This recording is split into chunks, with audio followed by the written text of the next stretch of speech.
dia 8 de abril celebra-se o Dia Mundial de Combate ao Câncer, uma doença repleta de medos e mitos que desafia permanentemente cientistas e médicos e que, apesar dos avanços recentes, ainda atinge cerca de 600 mil brasileiros por ano e com um índice de mortalidade próximo dos 250 mil por ano.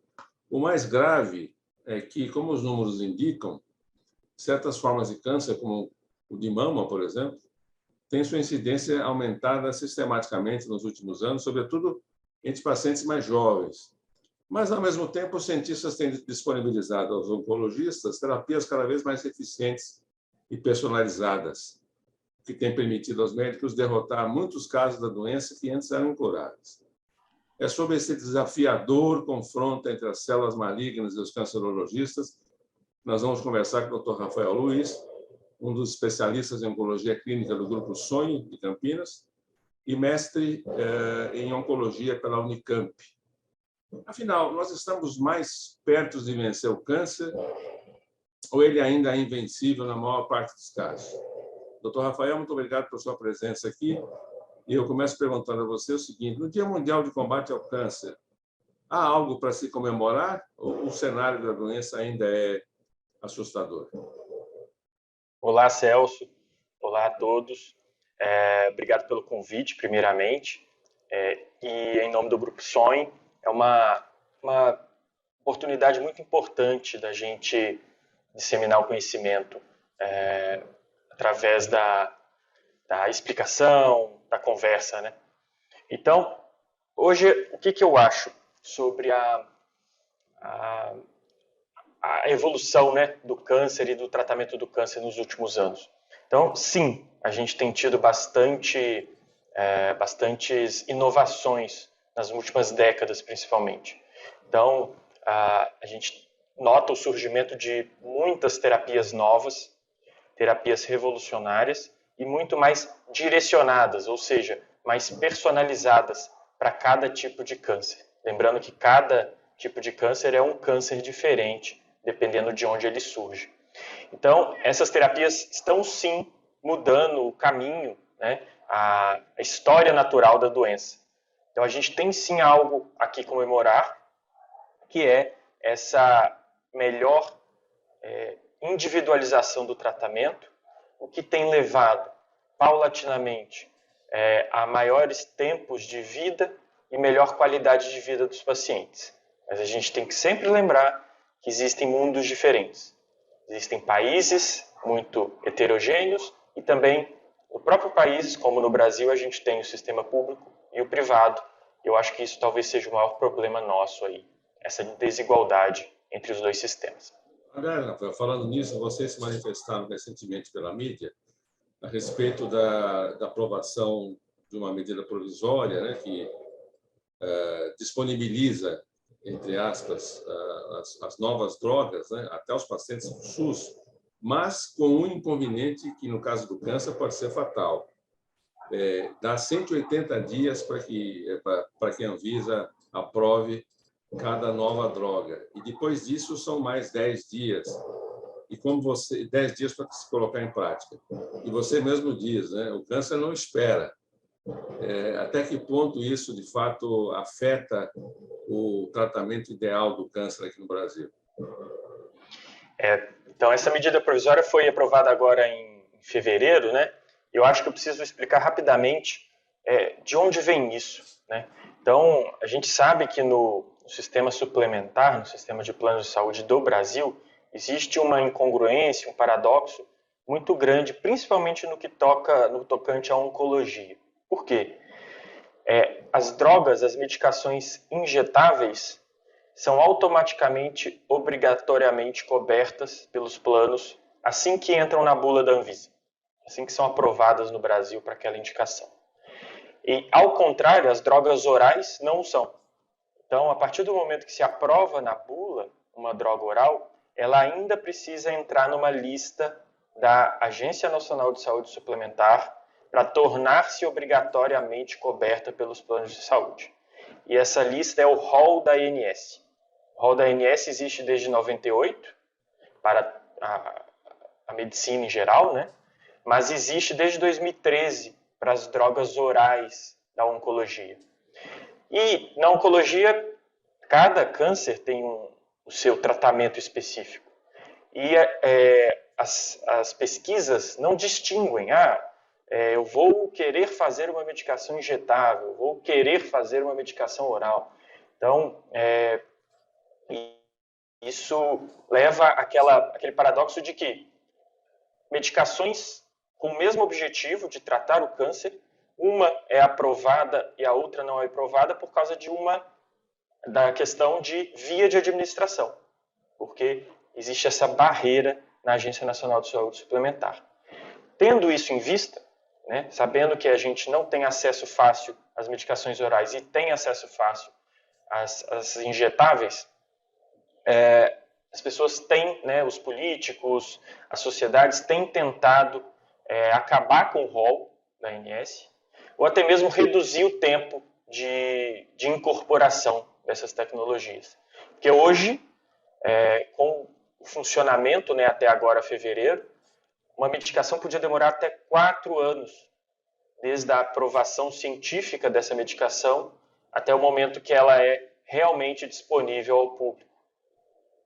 E agora, né, em 2021, um projeto de lei foi vetado, tanto pelo presidente quanto pelo Congresso, que tentava acabar com o rol.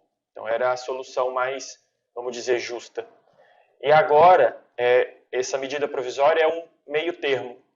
Não é o ideal, que seria, teoricamente, né, pensando do lado do paciente, era acabar com o rol, mas ela reduz bastante o tempo de aprovação dessas medicações. Ainda que ainda seja alto, certo? Ainda que o tempo é alto. 180 dias, 6 meses, não é um tempo curto para quem está com uma doença que muitas vezes não pode esperar, como você bem disse. Você diria, fazendo um resumo desse quadro, né? Um quadro burocrático jurídico, você diria que o brasileiro, digamos, de maneira geral, desde os que têm plano de saúde até os que só têm o SUS, estão bem cobertos em várias formas de câncer? Recebem o tratamento adequado ou ainda a diferença é muito grande? É muito grande. Então, não tenho como responder a sua pergunta a não ser dizendo que é abissal a diferença entre o tratamento dado pelo SUS, pelo sistema público, e o tratamento dado pelos planos de saúde. Então, a gente sabe que a oncologia praticada no SUS, né, não incorporou várias tecnologias que surgiram aí, principalmente na última década, 15 anos. Incluindo imunoterapia, incluindo várias terapias-alvo, que são terapias direcionadas a alguns tipos de tumores. E personalizadas, não? Personalizadas, isso. Você entende o tumor daquele paciente e faz um tratamento mais direcionado para aquele tumor, evitando efeitos colaterais. Então, é muito grande essa diferença. Desculpe essa pergunta no meio da sua resposta, sim, mas isso tem tudo a ver. Dos cânceres todos, tratos mais comuns, qual ou quais que se beneficiaram mais dessa personalização? Isso. Então, a gente tem alguns tipos de câncer que a gente lembra que tiveram bastantes medicações novas, né, aprovadas. Então, eu acho que a gente primeiro fala sempre do câncer de mama. Então, no início dos anos 2000, no final da década de 90, surgiram medicações, terapias-alvo, que a gente considera como uma das primeiras, que são as terapias anti-HER2, que é uma proteína que em alguns cânceres de mama ela está mais expressa, mais presente, e aí você dá uma medicação contra essa proteína.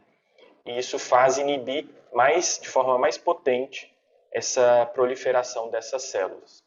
Então, isso revolucionou o tratamento do câncer de mama, principalmente o HER2 positivo, e surgiram novas drogas ao longo desse tempo que têm aumentado a sobrevida dessas mulheres de forma muito, muito importante. E aí, em seguida, na última década, a gente tem, eu acho que diria, 3 principais tipos de tumores que tiveram uma evolução importante. Eu acho que a primeira é o melanoma, que é um câncer maligno de pele, que antes era, na prática, não tinha nenhum tratamento eficaz que aumentasse a sobrevida dos pacientes até 2011. E agora a gente tem a imunoterapia, que modificou completamente o cenário do melanoma. É o Vemurafenib, né? É assim que se Não, fala? a imunoterapia são os ABs, pembrolizumab, nivolumab, ipilimumab. Isso tem no Brasil? Isso tem no Brasil. Ah. O Vemurafenib que você citou é uma medicação oral e é uma terapia-alvo, que é algo também que entrou no melanoma nessa última década. Então, entrou não só a imunoterapia, como a terapia-alvo. O melanoma, só para situar, Rafael, Sim. Nossos ouvintes, melanoma é um câncer de pele, mas completamente diferenciado dos demais cânceres de pele, como o base celular, espinocelular, que são cânceres praticamente curáveis, foram pegos a tempo, 100%. Melanoma não, é um câncer altamente metastático, né? Que exige tratamento imediato e torcer para que dê certo o tratamento, porque é um câncer grave, um câncer, digamos assim, espalhável com muita facilidade. Então, essa droga, de fato, veio atender uma necessidade vital, né? Isso, era uma necessidade não coberta, e o melanoma realmente é um câncer bastante agressivo. Mas pode-se falar em cura? Quando não tratado. Pode-se falar em cura? Pode sempre se falar em cura, principalmente quando o tumor é localizado. Claro, quando o tumor é metastático, né, quando está espalhado pelo corpo, a tendência da gente falar em cura reduz muito. E tem algumas exceções que a gente consegue dizer. Existem alguns estudos, né, da imunoterapia, principalmente no melanoma, que a gente tem notado que alguns pacientes respondem completamente, ou seja, a doença some nas imagens, nas tomografias, nos exames de imagem, e a gente está há vários anos, né, pacientes desses estudos, sem observar a volta da doença. Se isso é cura, a gente ainda não sabe, porque a gente pode ter inibido a célula e em algum momento, nos próximos anos, décadas, ela pode voltar a se proliferar. Mas a gente ainda precisa entender isso com esse acompanhamento dos pacientes tratados nesses estudos. Uma outra droga, não sei se ela é tão importante quanto essa que você citou, é o tepotinib, né, para o câncer de pulmão. Também tem o mesmo alcance terapêutico das demais? O tepotinib é uma droga bem mais nova do que essas que a gente já tinha conversado. Ela trata alguns tipos específicos de câncer de pulmão, então ela é uma terapia-alvo, e é um alvo, né, uma alteração que tem alguns cânceres de pulmão que é bastante rara, mas que surgiu aí no último ano como uma terapia bastante eficaz contra pacientes com alterações genéticas muito específicas. Então, o alcance dela é menor porque é mais raro, né, essas mutações das quais ela trata. Mas ela junta principalmente as outras medicações já existentes para também ter revolucionado o tratamento do câncer de pulmão, que junto com o melanoma mudou completamente na última década. Eu citei o câncer de mama.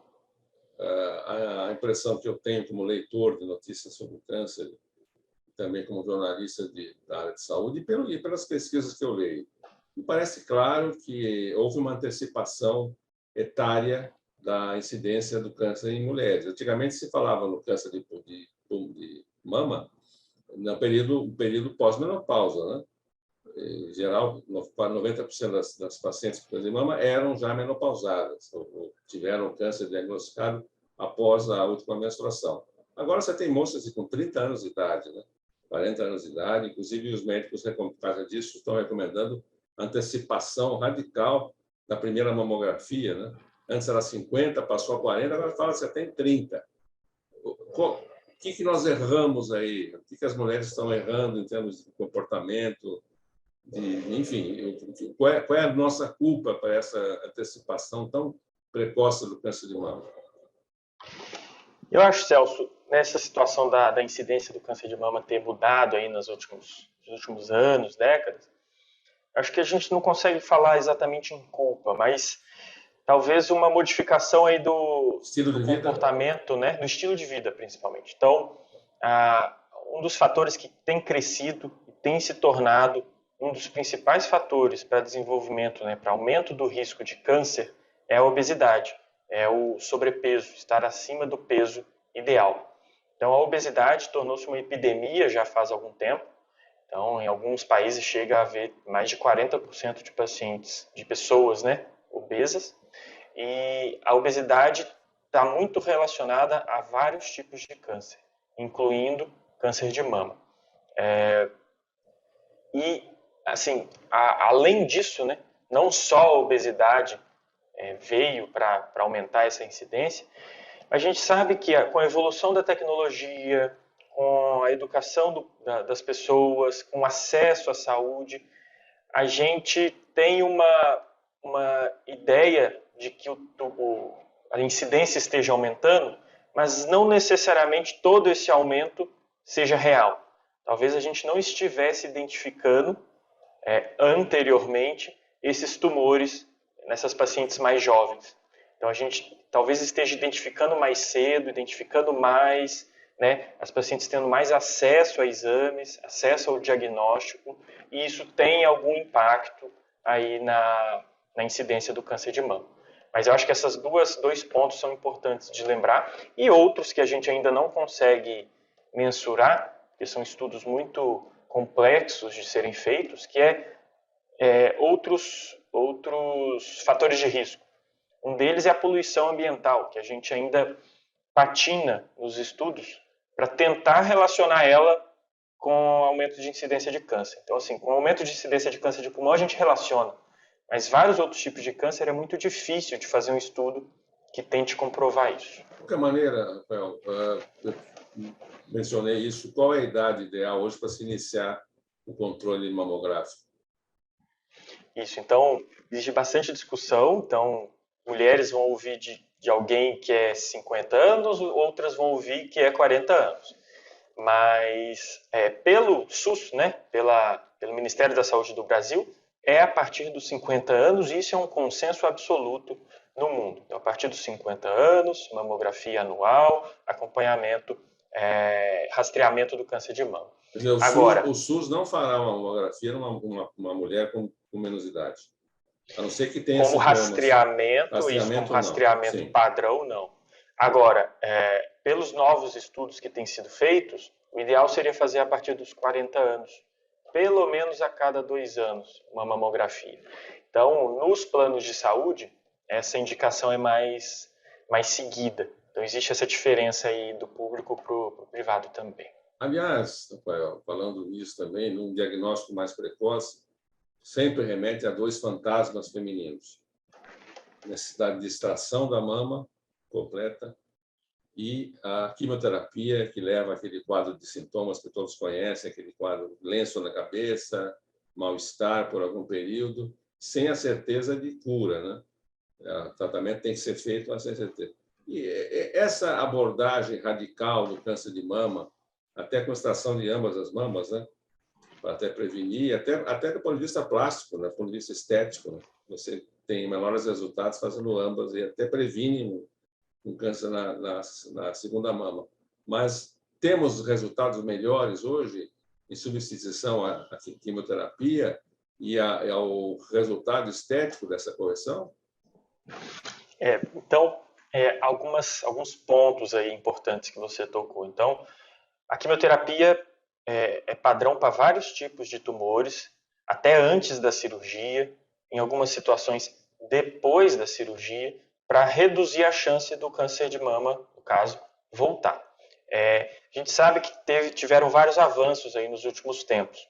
Então, um deles, que eu acho que é importante citar, é uma análise genética, um painel genético, que é um exame que vê vários genes, né, do tumor, que define, né, de acordo com a combinação desses genes, se aquele tumor tem mais chance ou menos chance de voltar. E isso, em algumas situações, poupa, né, evita a realização de quimioterapia depois de uma cirurgia para algumas mulheres.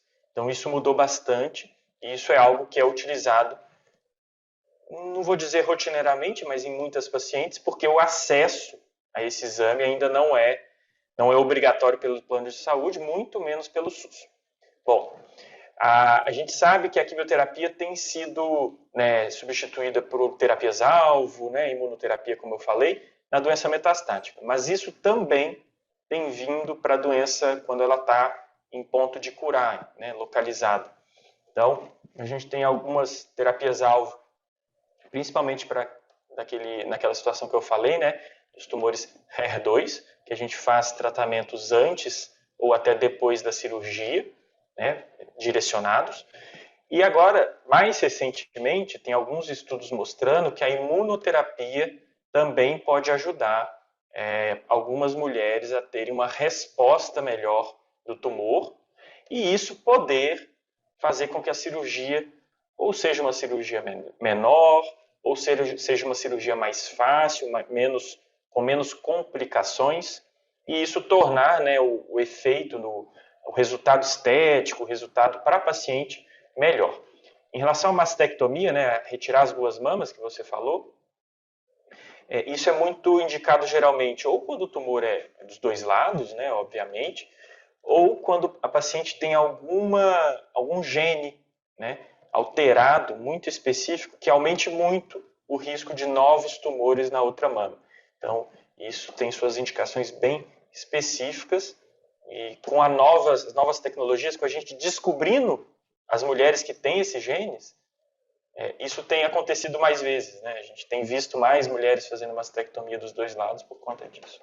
Aliás, não sei se você viu, soube ou leu, um diagnóstico de câncer numa apresentadora da Globo News, a Lilian Ribeiro, jovem, na faixa dos 30 anos, né? Que confirma a minha pergunta anterior sobre a antecipação, e ela apareceu, depois de começar o tratamento, com lenço na cabeça, né? Aquele quadro típico, né? Falando do câncer, com a sua esperança de cura, mas apareceu com aquela marca registrada de quem está fazendo quimioterapia, né? A perda dos cabelos. Apareceu também em outra imagem completamente calva, sem o lenço, muito bonita, muito cheia de vida, né? Que é muito importante. Então, esses tratamentos radicais, né? Que de fato tiram um pouco dessa autoconfiança da mulher, ainda são necessários. Esses tratamentos que levam a esse quadro, apesar dos avanços. Apesar dos avanços, ainda muitas vezes a gente tem que abrir mão de quimioterapia, que na maioria dos casos, quando é indicada, geralmente se indica quimioterapia e não terapias direcionadas, que ainda não se tem estudos mostrando que se pode evitar a quimioterapia completamente. E a quimio é feita antes da extração dos nódulos, digamos assim. Depende. Então, depende do tamanho do tumor, depende de várias questões, né, específicas daquele tumor e da paciente, para a gente definir se é antes ou depois da cirurgia. E eu acho que é importante lembrar, Celso, você falou sobre a alopécia, né, que é a perda de cabelo por Sim. conta do tratamento. Então, é uma marca registrada, mas que não deveria ser, né? Infelizmente porque as terapias contra o tumor de mama, especificamente essas terapias, dão queda de cabelo. Mas você vê, por exemplo, a gente tem muitos pacientes com tumor de cólon, de intestino, que fazem tratamentos e, assim, por dados científicos mostraram que aquelas medicações funcionavam contra o câncer de intestino e não funcionavam contra o câncer de mama e acabou sendo quimioterapias diferentes. Essas quimioterapias do câncer de intestino não levam à queda de cabelo. Não quer dizer que elas sejam menos agressivas que as quimioterapias do câncer de mama. Então, cada uma tem seu conjunto de efeitos colaterais.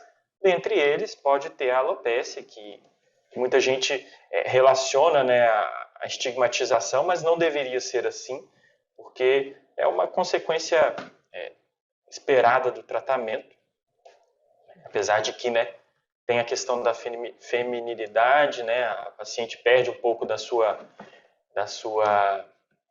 noção estética, e isso afeta muitas vezes até a parte psicológica. Né? A gente fala em cura, né, que é uma palavra ainda um pouco tênue, né, dentro da oncologia, porque nós não temos médicos e pacientes, ninguém tem autoridade, entre aspas, sobre o câncer para determinar que ele já está curado, né? É uma suposição pelas pesquisas anteriores, casos semelhantes. Mas isso me remete a um dado fundamental, né? Como os médicos tratam com o paciente desse quadro, né? Como é que se fala-se em cura? Deve-se contar tudo, até quando o câncer é muito grave, depende do paciente. Fala-se com a família primeiro, pergunta-se à família se o paciente quer ser informado ou não. Como é que funciona em linhas gerais, Rafael? Então, as duas perguntas, vou responder cada uma de uma vez. Então, questão da cura. Geralmente, né, isso em geral, para muitos tipos de câncer, depois que a gente faz o tratamento, né, depois do tratamento do tumor localizado, quando ele não deu metástase, e a gente acompanha o paciente por 5 anos, geralmente a gente considera que a chance do tumor voltar como metástase é muito baixa. E a gente chega, sim, a falar de cura com os pacientes depois desse tempo. Alguns tumores, tumor de próstata, alguns tipos de tumores de mama, alguns tipos de tumores um pouco menos agressivos, que podem demorar mais a voltar, geralmente a gente faz um acompanhamento mais longo, chega a 10 anos. E depois de 10 anos a gente costuma dizer, sim, que o paciente tem critérios de cura. Quer dizer que nenhum paciente no mundo teve retorno da doença depois de 5, 10 anos? Não quer dizer isso. Quer dizer que a chance desse retorno é muito baixa para a gente continuar acompanhando ele, continuar fazendo exame, continuar trazendo ansiedade desnecessária, sendo que menos de 1%, menos de 0,5% vão ter retorno da doença depois desse tempo. Bom, em relação à sua outra pergunta sobre a informação ao paciente, né, sobre o seu tratamento. Uma coisa que todo mundo tem que refletir, né, antes de eu responder. Se você tivesse câncer, se eu tivesse câncer, se qualquer pessoa que estiver ouvindo tivesse um tumor, você queria que a informação fosse dada para outra pessoa antes de ser dada a você? Então, isso é uma coisa que a gente tem que sempre se perguntar. Tem gente que vai falar que sim, que prefere que a informação seja dada para outra pessoa, mas na questão ética, né, na ética médica, num paciente orientado, consciente de si mesmo, né, independente, a informação tem que ser dada, tem que ser oferecida primeiramente ao paciente. Claro, é um direito do paciente, né, para começar. Mas claro que o médico oncologista ou o médico cirurgião que vai dar essa notícia vai sentir, né? Tem que sempre sentir, tem que sempre fazer uma conversa introdutória para entender se aquele paciente quer ter todas as informações da sua doença ou ele quer algumas informações mais limitadas, quer saber tudo da sua doença ou quer saber parcialmente. Então isso precisa ser informado ao paciente, até porque a gente vai tratar o paciente. A gente não vai fazer nenhum tratamento sem o paciente saber o que está sendo feito, com exceção de algumas situações em que o paciente é dependente ou é menor de idade, enfim. Muito idoso, né, também. Muito idoso isso culturalmente é muito feito aqui no Brasil, mas eticamente é errado. Né? Um paciente muito idoso, de 95 anos, consciente de si mesmo, orientado, que paga suas próprias contas, que vai na rua sozinho, mora sozinho, né? Por que você vai contar para a família? Por que você está diferenciando ele só pela idade, entendeu? É que esse raramente apresentará um câncer. Né? Essa idade é raro, né? Bem mais raro. Já passou um certo limite etário, né? Mais ou menos. Então, assim, o câncer é completamente relacionado à idade. Então, ele é tão maior quanto mais tempo se vive a sua incidência. A questão é que não se vê tantos pacientes assim, porque as pessoas morrem antes. A média de tempo, né, de pacientes, de expectativa de vida, é 76, 77 anos no Brasil. Então, a gente tem poucos muito idosos, né, assim, bem menos do que pacientes com 60 anos. Então, a grande maioria é de 60 anos. Eu estou errado em especular que nessa idade, 80 anos, o câncer numa pessoa dessa idade evolui mais lentamente?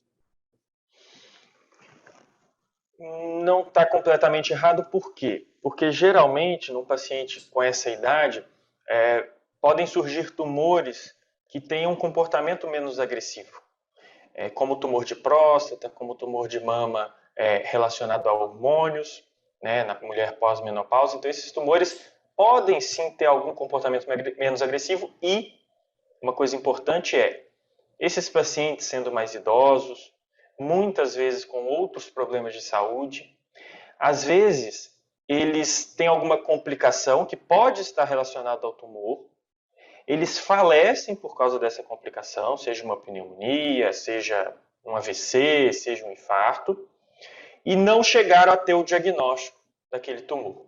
Então isso também pode ser um pouco encoberto de forma virtual, de forma não real, né?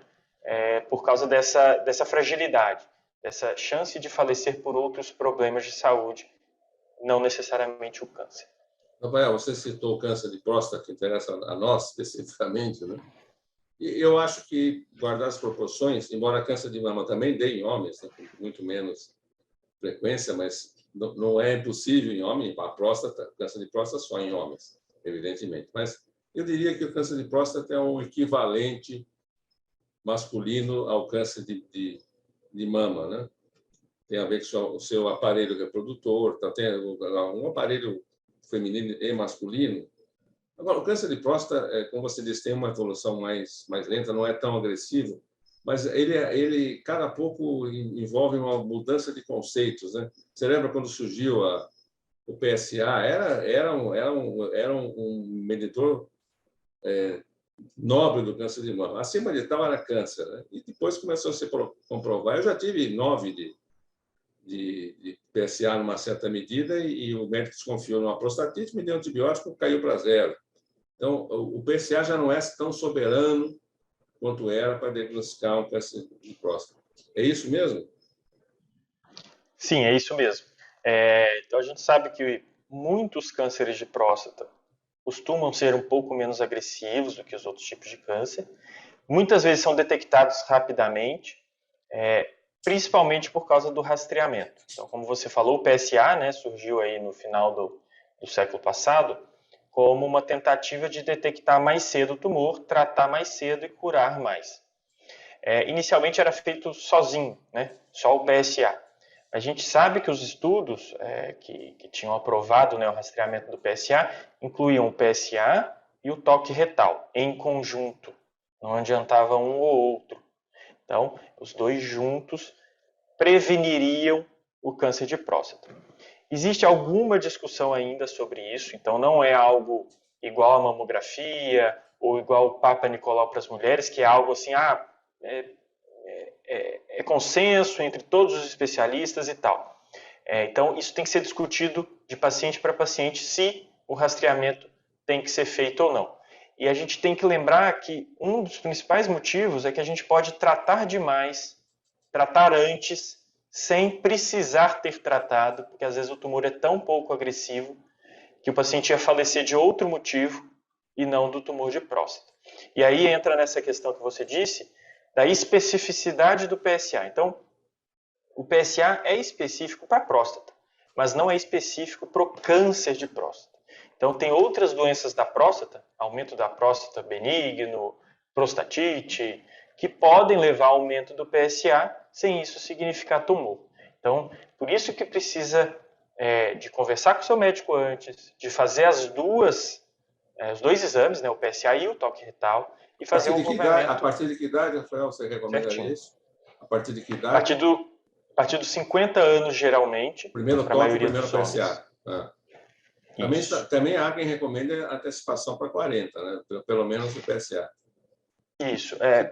Diferente da mama, é menos comum essa defesa, mas tem alguns pacientes que têm um risco maior na família, principalmente, que tiveram pacientes com câncer de próstata na família, cedo e tal, que você chega a fazer com 40 anos, e pacientes de etnia negra, que aí é uma coisa mais americana, porque aqui no Brasil a gente é miscigenado, então todo mundo tem mistura, né, de etnias. Nos Estados Unidos é bem mais segregado. Então, lá tem essa definição que pacientes de etnia negra geralmente têm indicação de começar aos 45 anos. Mas isso no Brasil geralmente não é seguido. O mitológico toque de próstata, né, que gera piadas, gera mal-entendidos e revoltas masculinas, também é um diagnóstico que é muito mais eficiente quando é positivo, né? Você não, o toque não é excludente de um câncer, né? Então é mais para quem já tem, né? Você pegar uma consistência pétrea da próstata pelo toque, né? O que seria já praticamente um diagnóstico. É isso mesmo? Isso mesmo. Então, o toque retal, né, o toque da próstata, ele normal, se você faz o toque, ele está normal, não quer dizer que não tenha um câncer de próstata. O câncer de próstata pode aparecer mesmo com o toque estando normal. A questão é, quando ele está alterado, né, quando ele tem alguma nodulação, a chance de câncer de próstata é muito maior. Então, o valor preditivo positivo, a chance de ele estar alterado e ser doença, é muito maior do que o valor preditivo negativo. O que é o preditivo negativo? É a chance dele estar normal e não ser doença. Então, por isso que a gente precisa do PSA junto. Você pessoalmente trata de câncer de próstata, né? Sim. Sim. Portanto, você já deu diagnósticos para pacientes de câncer de próstata, né? Qual é a reação média dos homens ao serem informados desse diagnóstico? Querem saber mais? Não querem saber mais? Como é que é a média disso? É uma pergunta interessante porque muitas vezes as pessoas acham, né, que os pacientes, ao fim, não vão querer saber tudo da sua doença. Mas a grande maioria, pelo menos dos meus pacientes que eu dei o diagnóstico, eles sempre querem saber mais da doença, querer mais esclarecimentos, indicação sobre qual o melhor caminho. Uma coisa que a gente nota bastante, né, pacientes mais idosos, né, geralmente têm menos vontade de saber, né, mais informações e tal. Então, os mais jovens são mais ávidos por isso. Então, sim, eles geralmente querem saber e, apesar de que a maioria das vezes, né, que o paciente chega no oncologista, como eu, ele já tem o diagnóstico, porque geralmente quem conta o diagnóstico é o cirurgião, no caso o médico que fez a biópsia, né, o urologista. Agora, você tem quanto tempo de oncologia clínica? De oncologia clínica já tenho quase 5 anos já de oncologia clínica pós-residência. Né? Portanto, presumo que você já tenha dado o diagnóstico de câncer para centenas de pacientes, né? Sim. Principalmente no serviço público, né, que os pacientes às vezes chegam direto para a gente, mas no serviço privado, você atende homens e mulheres? Sim, homens e mulheres. Adultos, né? Adultos, claro. Dá para se comparar a reação inicial de um e outro diante de um diagnóstico? Quem é que recebe com mais galhardia, digamos assim? Em relação a homens e mulheres, você diz? Sim. Eu tenho impressão, pergunta difícil. Que eu nunca tinha pensado, mas eu tenho impressão que as mulheres geralmente querem saber mais sobre o seu, para usar uma palavra da moda, adoecimento. São mais resilientes, né? São mais resilientes, querem ter mais informação, querem saber novos caminhos diferentes, o que pode ser melhor, que não esteja no padrão que se ouve. Então, elas são mais ativas, minha impressão geral, no seu tratamento, nas suas decisões. Agora, você com 5 anos de oncologia, 5 anos é o prazo médio ideal, né, para se caracterizar uma cura, né? Mas eu presumo que você em poucas situações apresentou um veredito de cura para um paciente com toda a certeza, né?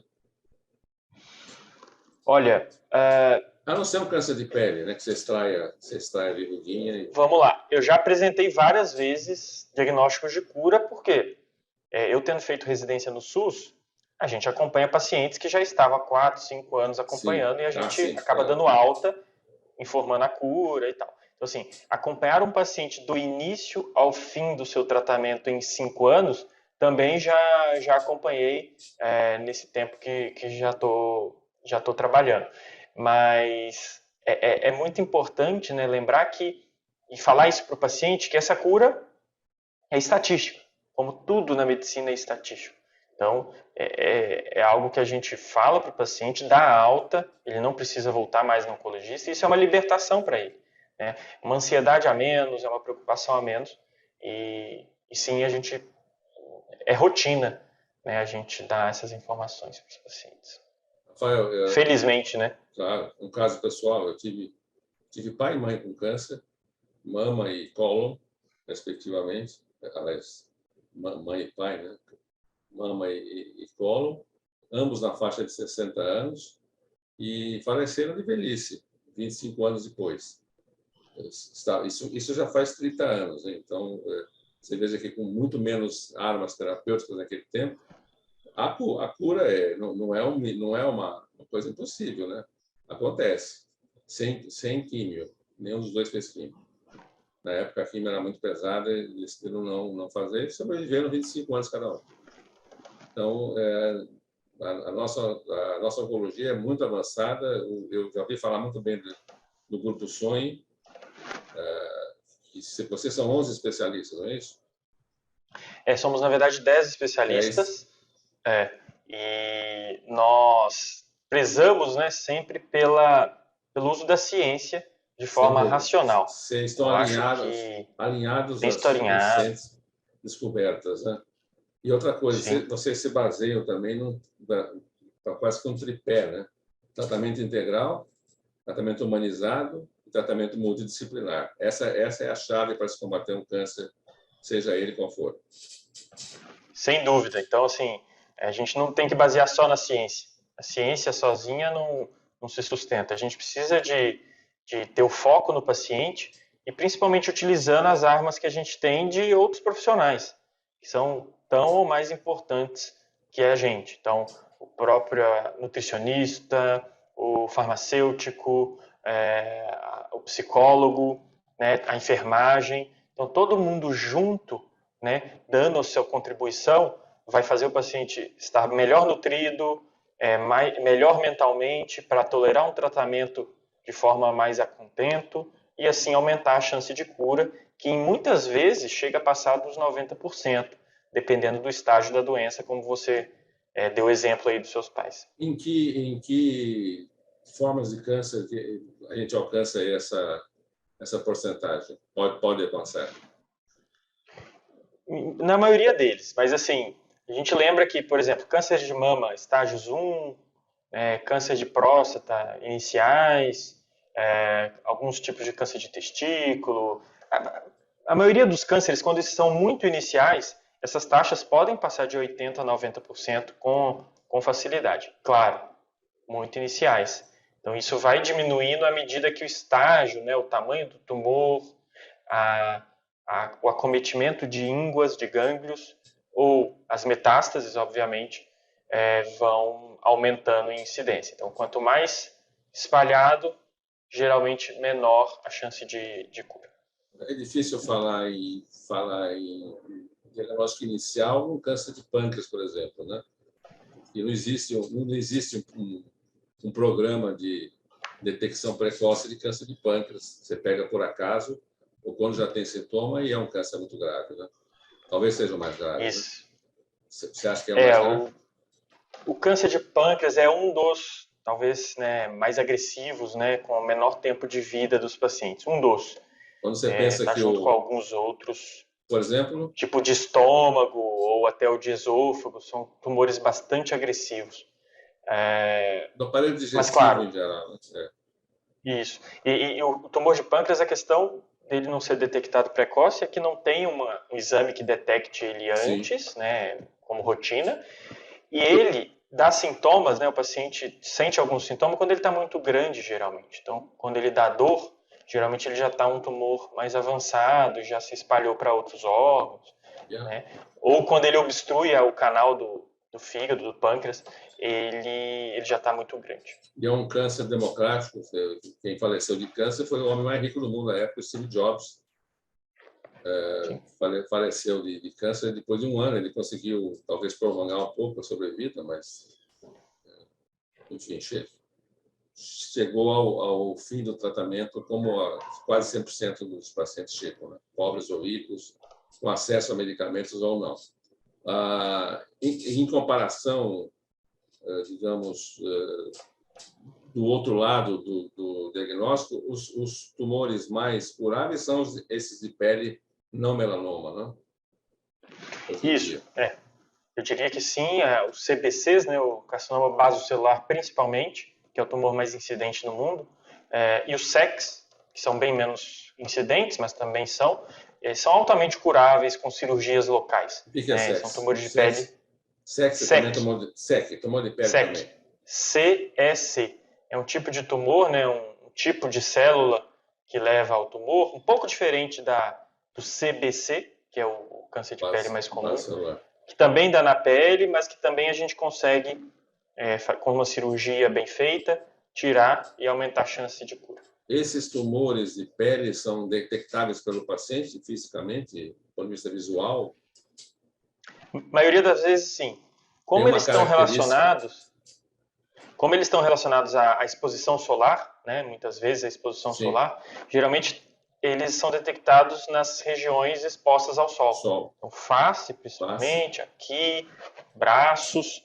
Então, isso é muito visível, né? É algo muito fácil de você detectar, né? O CBC tem uma característica mais perlácea, um aspecto mais perolado, né, na sua aparência, e ele é bem facilmente identificável pelo dermatologista. O dermatologista às vezes olha e fala assim, isso aqui é um CBC, vamos fazer uma cirurgia amanhã, é rapidinho, não precisa ficar internado e pronto. E o melanoma? O melanoma é um pouco diferente, né? É um tumor maligno, agressivo e com alta chance de metástase. E aí para você identificar, né, o melanoma, ele também costuma acontecer nas áreas de exposição solar, como eu falei, só que geralmente ele aparece com uma pinta, muitas vezes com cor, né, com cor escura, e tem o ABCD do melanoma, rapidamente.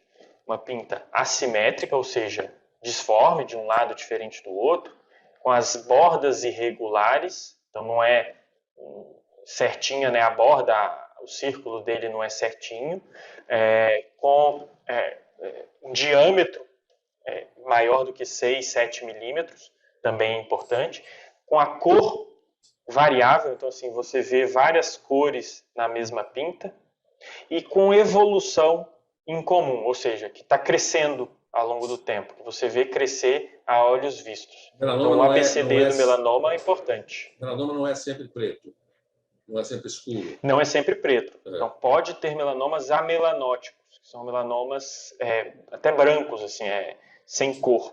Então isso pode acontecer, não é o mais comum, de longe não é o mais comum, mas isso pode acontecer também. Aliás, o melanoma dos cânceres de pele, acho que não é nem 10%, né?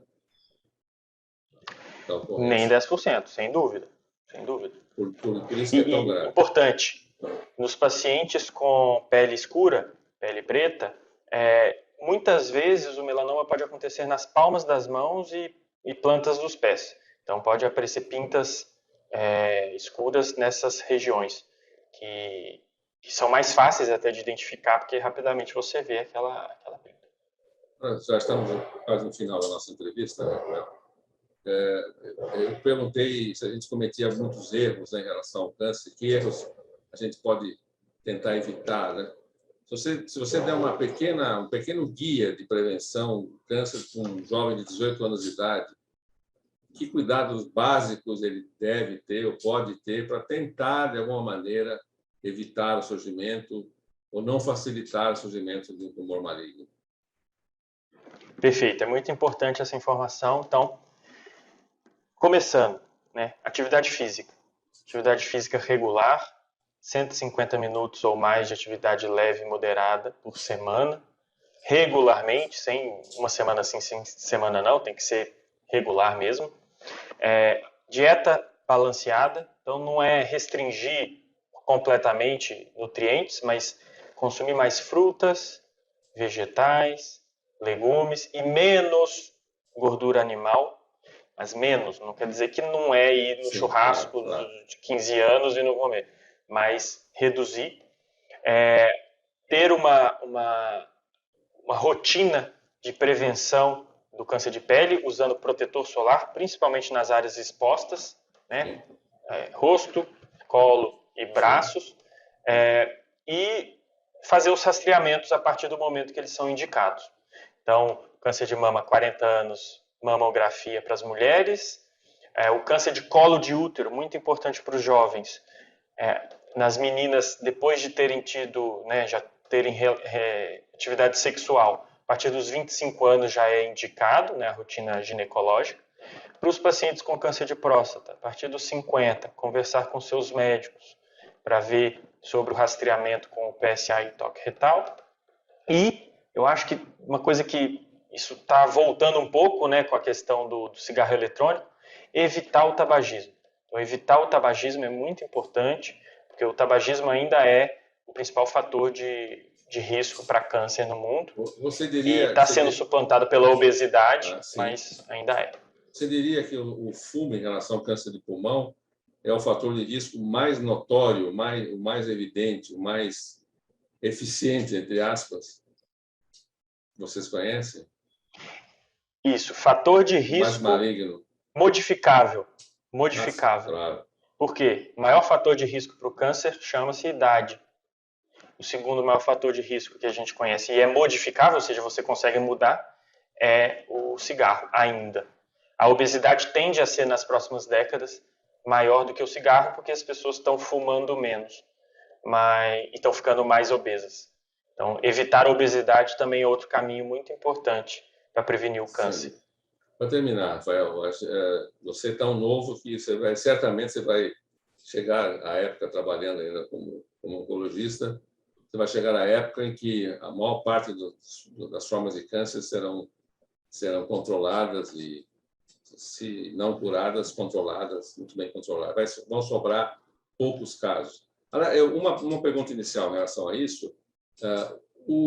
Esses 2 anos de Covid, de alguma maneira, influenciaram o trabalho de vocês como oncologistas? Mudou um pouco o atendimento, a frequência? Como é que você viu isso? Mudou, nossa, radicalmente, bastante, assim. Apesar da gente não ter parado, né, a oncologia é uma dessas especialidades que não tem como parar, né, de atender, a gente teve um atraso muito importante no diagnóstico de vários tumores. Isso ocorreu também nos planos de saúde. Então, hospitais ficaram fechados, exames de endoscopia, mamografia, colonoscopia foram adiados e os pacientes demoraram mais para chegar ao seu diagnóstico. E a gente tem estatísticas do nosso grupo, né, de que a gente tem 30% a 40% de pacientes a mais em estágios mais avançados. Então, isso teve um impacto muito importante na população, né, a pandemia, e os pacientes que não vieram, né, no primeiro ano, lá em 2020, teve uma onda, né, de pacientes começando a vir de novo em 2021, depois da abertura parcial aí que a gente teve, e teve um boom de atendimentos, infelizmente. E a outra coisa que mudou foi a questão de cuidados mesmo, né? Os nossos pacientes muitas vezes têm uma imunossupressão e precisam estar mais protegidos, seja com o uso de máscara, distanciamento social ou mesmo a vacina, que é algo que revolucionou aí e trouxe a gente no estado atual que a gente tem conseguido aos poucos agora controlar melhor a pandemia com a vacinação em massa. Para terminar mesmo, Rafael, você espera para este ano alguma iminente descoberta, alguma droga nova que já está sendo estudada para ser liberada? O que você espera para este ano concretamente? Olha, a gente até tem dificuldade de prever, né, coisas novas, porque isso surge a cada momento, mas eu acho que o cenário até do avisos. câncer de... Surge sem aviso. Sem né? aviso. Esses tempos agora surgiu uma medicação nova para o câncer de mama que provavelmente vai suplantar as outras, que chama trastuzumab deruxtecana. Aliás, desculpe te interromper. Por que esses nomes tão complicados que eles aplicam nessas drogas novas? Todos eles são complicadíssimos. Por que isso? Para ninguém copiar isso? Eu que pergunto, porque assim, os farmacêuticos têm muita influência nessa parte. Então, na denominação de drogas, realmente eu não sei como que eles tiram essas ideias. Fala de geralmente novo, são drogas que até vêm de outros países, né? Fala essa de novo que você citou agora aí, câncer de mama. Trastuzumab deruxtecana. Nossa Senhora. É feio, é feio. Mas, enfim, o nome é o que menos importa. Importa a sua eficiência, o seu alcance terapêutico. Né? É uma droga oral? Não, injetável. Injetável. Endovenosa. Isso vai complicar a chegada ao Brasil? Ou vai facilitar? Não, ela já está no Brasil. Ela já está no Brasil. Ela já tem sua indicação, que foi aprovada há um tempo já nos Estados Unidos, de tratamentos posteriores de tumor de mama HER2 positivo, mas já tem alguns estudos mostrando que ela funciona talvez até antes. Então, isso vai trazendo ela para mais cedo no tratamento, porque ela está trazendo benefício em relação ao que a gente já tem, que é muito bom. A gente já tem coisas que aumentaram muito a sobrevida e ela ainda está sendo melhor do que esses outros tratamentos. Mas esse é um exemplo, né? No câncer de pulmão, com o uso de painéis genéticos, a gente está surgindo com vários tratamentos para cada tipo de alteração genética, que às vezes é rara, mas você ter várias armas contra vários tipos de tumor é importante. Resumindo, o tratamento do câncer é altamente especializado. Né? Do diagnóstico à tentativa de cura. A gente precisa, né, de uma interdisciplinaridade entre o cirurgião, o oncologista clínico e a equipe multi, né, de profissionais. E lá no nosso grupo, no Grupo Sonho, a gente tenta juntar tudo isso para levar o melhor caminho para o paciente. Muito bem. Rafael, querido, Rafael Luiz, oncologista clínico do Grupo Sonho, muito obrigado por sua presença aqui, valorizou muito a nossa revista digital ABC Pharma. Muito obrigado. Muito obrigado, Celso, e obrigado a todos que estão vendo essa entrevista.